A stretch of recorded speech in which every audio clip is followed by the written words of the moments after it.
Hi hello ನಮಸ್ತೆ welcome to my YouTube channel. ಇವತ್ತಿನ ವಿಡಿಯೋದಲ್ಲಿ ನಾನು ಜಾಬ್ ಅಪ್ಡೇಟನ್ನು ಕೊಡ್ತಾ ಇದ್ದೀನಿ.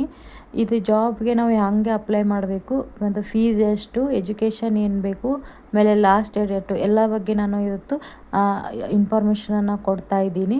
ಸೊ ಇದನ್ನು ಕೊನೆ ತನಕ ಯಾರು ಸ್ಕಿಪ್ ಮಾಡದೆ ಈ ವಿಡಿಯೋನ ನೋಡಿ. ಇದು ಜಾಬ್ ಬಂದುಬಿಟ್ಟು ಇಂಡಿಯನ್ ಪೋಸ್ಟ್ ಪೇಮೆಂಟ್ ಬ್ಯಾಂಕ್ ಒಳಗೆ ಕರೆದಿದ್ದಾರೆ. ಒಟ್ಟು ಹುದ್ದೆಗಳು ಬಂದುಬಿಟ್ಟು 51 ಹುದ್ದೆಗಳಿದ್ದಾವೆ.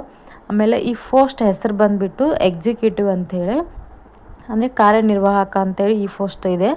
ಆಮೇಲೆ ಇದಕ್ಕೆ ಬೇಕಾಗಿರುವಂಥ ಎಜುಕೇಷನ್ ಬಂದುಬಿಟ್ಟು ಡಿಗ್ರಿ ಕಂಪ್ಲೀಟ್ ಆಗಿರಬೇಕು. ಡಿಗ್ರಿ ಕಂಪ್ಲೀಟ್ ಆದರೆ ಯಾರು ಬೇಕಿದ್ರೂ ಅಪ್ಲೈ ಮಾಡ್ಬೋದು. ಆಮೇಲೆ ಏಜ್ ರಿಲ್ಯಾಕ್ಸೇಷನ್ ಬಂದುಬಿಟ್ಟು SC/ST ಕ್ಯಾಟಗರಿ 1 ಕ್ಯಾಂಡಿಡೇಟ್ಸ್ಗೆ 5 ವರ್ಷ ಇದೆ, OBC ಕ್ಯಾಂಡಿಡೇಟ್ಸ್ಗೆ 3 ವರ್ಷ ಇದೆ, ಆಮೇಲೆ PWD ಕ್ಯಾಂಡಿಡೇಟ್ಸ್ಗೆ 10 ವರ್ಷನೂ ಏಜ್ ರಿಲ್ಯಾಕ್ಸೇಷನ್ ಇದೆ. ನೆಕ್ಸ್ಟು ಅಪ್ಲಿಕೇಶನ್ ಫೀಸನ್ನು ನಾವು ಯಾವ ರೀತಿ ಮಾಡಬೇಕಂತಂದ್ರೆ, ಆನ್ಲೈನಲ್ಲಿ ನಾವು ಅಪ್ಲಿಕೇಶನ್ ಹಾಕ್ಲಿಕ್ಕೆ ಹೋದಾಗ ಆನ್ಲೈನ್ ಪೇಮೆಂಟನ್ನು ಮಾಡಬೇಕು.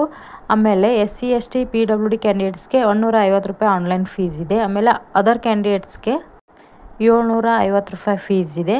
ಸ್ಯಾಲ್ರಿ ಡೀಟೇಲ್ಸ್ ಬಂದುಬಿಟ್ಟು 1 ತಿಂಗಳಿಗೆ 30,000 ರೂಪಾಯಿ ಸ್ಯಾಲ್ರಿ ಇದೆ. ಇಲ್ಲಿ ಪೋಸ್ಟ್ಗೆ ಅಪ್ಲೈ ಮಾಡಲಿಕ್ಕೆ ಏನೇನು ಡಾಕ್ಯುಮೆಂಟ್ಸ್ ಬೇಕಂತಂದ್ರೆ 10th ಮಾರ್ಕ್ಸ್ ಕಾರ್ಡು, ಆಮೇಲೆ PUC marks card, degree certificate, ಆಮೇಲೆ date of birth proof, computer certificate, caste income certificate, ಆಮೇಲೆ ರೀಸೆಂಟ್ ಆಗಿರೋ ಫೋಟೋ, ಸಿಗ್ನೇಚರ್, ಇದೆಲ್ಲ ಡಾಕ್ಯುಮೆಂಟ್ಸ್ ಬೇಕಾಗಿರುತ್ತೆ. ಇಲ್ಲಿ ಯಾವ ರೀತಿಯಾಗಿ ಸೆಲೆಕ್ಷನನ್ನು ಮಾಡ್ತಾರಂದ್ರೆ, ಫಸ್ಟು ಒಂದು ರಿಟರ್ನ್ ಎಕ್ಸಾಮ್ ಇರುತ್ತೆ. ಅದು ರಿಟರ್ನ್ ಎಕ್ಸಾಮ್ ಕ್ಲಿಯರ್ ಆದಮೇಲೆ ಡಾಕ್ಯುಮೆಂಟ್ ವೆರಿಫಿಕೇಷನು, ಅದಾದ ನಂತರ ಇಂಟರ್ವ್ಯೂ ಇರುತ್ತೆ.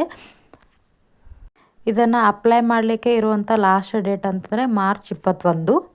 ಇದರ ಒಂದು ಲಿಂಕನ್ನು ನಾನು ಕೆಳಗಡೆ ಡಿಸ್ಕ್ರಿಪ್ಷನ್ ಬಾಕ್ಸ್ ಒಳಗೂ ಹಾಕಿರ್ತೀನಿ.